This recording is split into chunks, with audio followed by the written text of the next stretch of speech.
नंदलाल सुमन को अपना उम्मीदवार घोषित कर सकती है। बारां के पूर्व जिला प्रमुख और भाजपा के जिला अध्यक्ष रह चुके हैं नंदलाल सुमन, जिसको अपना उम्मीदवार घोषित कर सकती है बीजेपी। माली समाज के बड़े नेता के रूप में भी आते हैं नंदलाल सुमन की पहचान बताई जा रही है। अंता विधानसभा सीट पर सबसे ज्यादा माली समाज के वोटर हैं, लगभग 45,000 के आसपास, और ऐसे में भाजपा नंदलाल सुमन पर बड़ा दांव लगा सकती है। फिलहाल नंदलाल सुमन को पार्टी पदाधिकारियों ने जयपुर बुलाया है। 2018 में आपको बताते चलें कि प्रमोद जैन भाया कांग्रेस से जीते थे और 2023 में बीजेपी के कंवर लाल मीणा जीते, लेकिन उनकी विधायकी निरस्त हुई। उसके बाद सीट खाली हुई। एक तरफ जहां कांग्रेस की तरफ से प्रमोद जैन भाया उतरे हैं, तो वहीं निर्दलीय प्रत्याशी नरेश मीणा ने आज चुनावी मैदान में उतरकर और नॉमिनेशन फाइल कर दिया है। दूसरी तरफ बीजेपी की तरफ से अभी तक कोई भी नाम सामने नहीं आया है। बीजेपी प्रदेश अध्यक्ष मदन राठौड़ ने साफ तौर पर बोला आज शाम या कल जरूर बीजेपी का प्रत्याशी मिल जाएगा, लेकिन इस बीच नंदलाल सुमन को पार्टी पदाधिकारियों ने जयपुर बुलाया है। तो नंदलाल सुमन का नाम चर्चा में शामिल हो चुका है।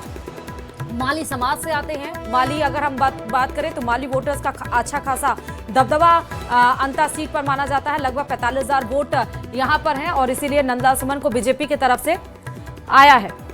ज्यादा जानकारी के साथ संवाददाता विपिन इस खबर पर जुड़ चुके हैं। विपिन, नंदलाल सुमन का नाम चर्चा में आ रहा है बीजेपी की तरफ से।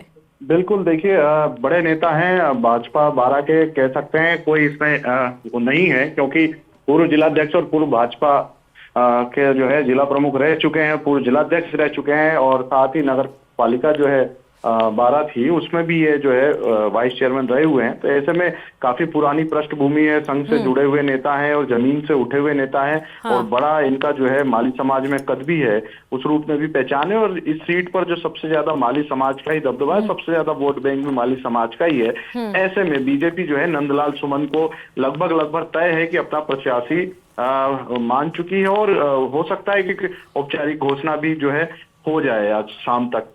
और क्योंकि नंदलाल सुमन को पार्टी पदाधिकारियों ने पार्टी कार्यालय से बुलावा आया था, उसके बाद वो जयपुर पहुंच गए हैं और पार्टी नेताओं में मंत्रणा चल रही है। तो जाहिर सी बात है कि बीजेपी के लिए एक बड़ा दाव और एक मजबूत चेहरा निकलकर सामने आया है नंदलाल सुमन, और इस पर बीजेपी अपना जो है दाव लगा सकती है।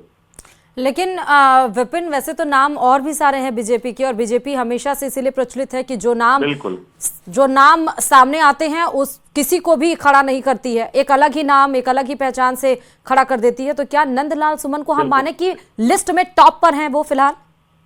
देखिए, नंदलाल सुमन पूर्व से शुरू में जब अंता विधानसभा के लिए प्रत्याशियों की देखा जा रहा था, जब से ही लिस्ट में मौजूद थे और एक बड़े प्रमुख नेता के तौर पर मौजूद थे। और नंदलाल सुमन जो है माली समाज का वोट बैंक तो है ही, लेकिन इस बार जो सबसे ज्यादा अंता विधानसभा में मांग उठ रही थी कि सामान्य सीट है तो सामान्य उम्मीदवार हो और स्थानीय उम्मीदवार हो, क्योंकि भाजपा 3 बार से लगातार बाहरी जिले के व्यक्ति को इस सीट पर लड़ाती आई थी। क्योंकि पूर्व में प्रभुलाल सैनी थे, वो भी माली समाज से आते थे, और उन्होंने प्रमोद जैन भाया को एक बार हटाया, फिर राज्य में कृषि मंत्री रहे। उसके बाद जब दोबारा लड़े प्रभुलाल सैनी, तो नाराजगी झेलनी पड़ी क्योंकि वो समय नहीं दे पाए। ऐसे में उनको हार का मुंह देखना पड़ा। उसके बाद कंवर लाल मीणा फिर झालावाड़ अकलेरा के थे, वो यहाँ आए। मीणा वोट बैंक के वजह से और बीजेपी का परंपरागत वोट बैंक, उसकी वजह से वो सीट निकाल पाए। लेकिन इस बार स्थानीय का मुद्दा, क्योंकि 3 बार लगातार बीजेपी बाहरी प्रत्याशी को उतार चुकी थी, ऐसे में स्थानीय का मुद्दा बहुत बड़ा मुद्दा था। तो नंदलाल सुमन के रूप में बीजेपी अपना उम्मीदवार देख रही है और देख सकती है, और शायद तक देखा भी है, और नंदलाल सुमन पर हो सकता है कि जल्दी फैसला आ जाए सामने में। क्योंकि सोशल मीडिया का भी कह सकते हैं कि लगातार जो है मांग चल रही थी, सोशल मीडिया पर भी नंदलाल सुमन को जो है उम्मीदवार बनाने की घोषणाएं लगातार जो है आमजन कर रहे थे, भाजपा कार्यकर्ता कर रहे थे। तो कहीं ना कहीं अगर नंदलाल सुमन का नाम आता है तो ऐसे में पार्टी को मजबूती मिलेगी। लेकिन एक तरफ बीजेपी में कवायद ये भी चल रही है, जो दिख रहा है मनाने की कवायद, बैठकों की दौड़ चल रहा है, क्योंकि ये पूरा गढ़ जो है, चाहे आप कहें वसुंधरा राजे का गढ़ माना जाता है, अब तो उनके बेटे दुष्यंत सिंह के ये गढ़ में आ रहा है अंता सीट। तो क्या इस नाम पर वसुंधरा राजे की भी सहमति है विपिन? जी बिल्कुल, वसुंधरा राजे क्योंकि यहाँ रही हुई हैं, उनका ही क्षेत्र है। दुष्यंत सिंह है जो अभी भी सांसद हैं, बारां और अंता उन्हीं के क्षेत्र में आता है।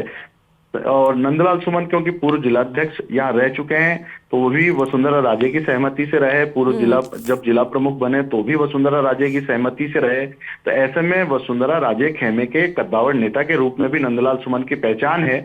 और जाहिर सी बात है, वोट बैंक भी है उस क्षेत्र का, और सीनियर नेता भी हैं, जमीनी स्तर से उठे हुए और जुड़े हुए नेता हैं। और माली समाज के साथ साथ जो है आरएसएस का जो पृष्ठभूमि वो भी जुड़ाव है, और सरल स्वभाव भी माना जाता है काफी। तो ऐसे में लेकर जो है जाहिर सी बात है कि वसुंधरा राजे जो है वो भी चाहती होंगी कहीं ना कहीं कि नंदलाल सुमन जो है योग्य है और इन्हीं को टिकट दिया जाए, और इसीलिए इनको जयपुर बुलाया गया है। और चर्चाओं का दौर जो है वो इसी के साथ पूरे जिले में तेज हो गया है। लगातार चर्चाएं चलने लग गई है, सोशल मीडिया पे घोषणा तक कर दी है लोगों ने, लेकिन आधिकारिक तौर पर अभी इनकी घोषणा बाकी है।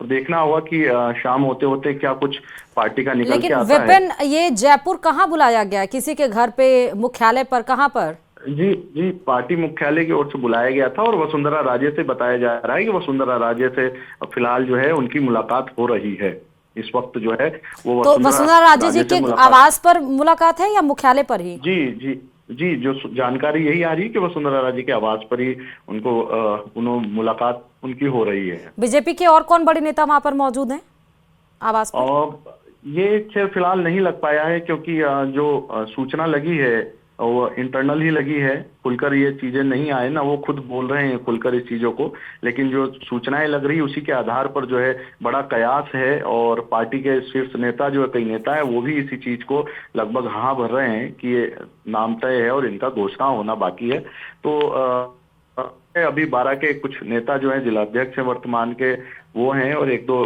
नेता जो है पदाधिकारी वो भी उनके साथ मौजूद हैं।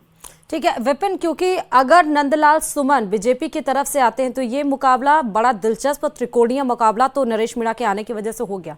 नरेश मीणा भी अच्छा खासा दबदबा रखे हुए हैं, और क्योंकि यहाँ पर 3 जो फैक्टर्स हैं, माली समाज की बात करें वो उसका सबसे ज्यादा दबदबा माना जाता है, 45,000 लगभग आसपास वोट माने जा रहे हैं। माली समाज से नंदलाल आ रहे हैं। प्रमोद जैन भाया भले इस सीट से नहीं है, लेकिन क्षेत्र में उनकी भी पकड़ अच्छी मानी जा रही है। तब ये जो रोचक मुकाबला है वो किस तरफ रुख करेगा? देखिए, ये तो देखना होगा, वोटर के मतदाता जो है वो ही तय कर पाएंगे होगा। लेकिन वाकई में ये दिलचस्प मुकाबला होगा, क्योंकि एक तरफ माली वोट बैंक, एक तरफ मीणा वोट बैंक, और निर्दलीय प्रत्याशी के रूप में मीणा वोट बैंक का एक समर्थन अलग से नजर आ रहा है।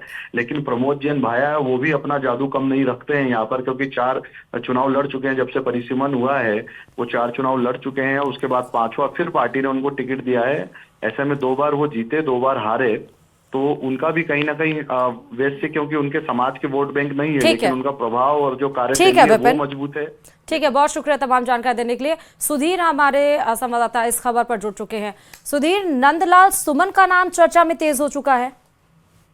देखिए, चर्चाओं में बहुत सारे नाम चलते हैं, लेकिन आज माना जा रहा है कि आज नाम की घोषणा और इसका ऐलान हो जाएगा, क्योंकि 21 तारीख इसके अंतिम तिथि है नामांकन की, क्योंकि कांग्रेस से प्रमोद जैन भाया ने नामांकन कर दिया। ऐसे में जो सूत्र निकल के आ रहे हैं, इसमें सबसे जो नाम ऊपर चल रहा है वो नंदलाल सुमन का चल रहा है। भाजपा के जिलाध्यक्ष भी रह चुके हैं, और खासतौर से राज्य के करीबी भी बताए जाते हैं, इस लिहाज से क्योंकि जो पूरा हाड़ौती क्षेत्र है उसके अंदर जो पकड़ वाला नेता है, और उसी के हिसाब से वसुंधरा राजे के समर्थक माने जाते हैं पूरी रूप से, तो उनको दिया जाएगा। दूसरा जो बड़ा नाम चल रहा है, अगर बाहर से, पहली चीज तो पार्टी की जो प्रायोरिटी है वो स्थानीय को ही टिकट देने के ऊपर चल रही है, और आज संभवतः इसका फैसला देर शाम तक हो जाएगा कि किसको पार्टी टिकट देने वाली, क्योंकि हालांकि अभी तक कोर कमेटी की बीजेपी में बैठक होना बाकी है। कि बताया जा रहा है कि ये बैठक वर्चुअल भी हो सकती है, और वर्चुअल होने के बाद एक सहमति तैयार करके नाम दिल्ली भेज दिया जाएगा, और दिल्ली से इस नाम की घोषणा होगी।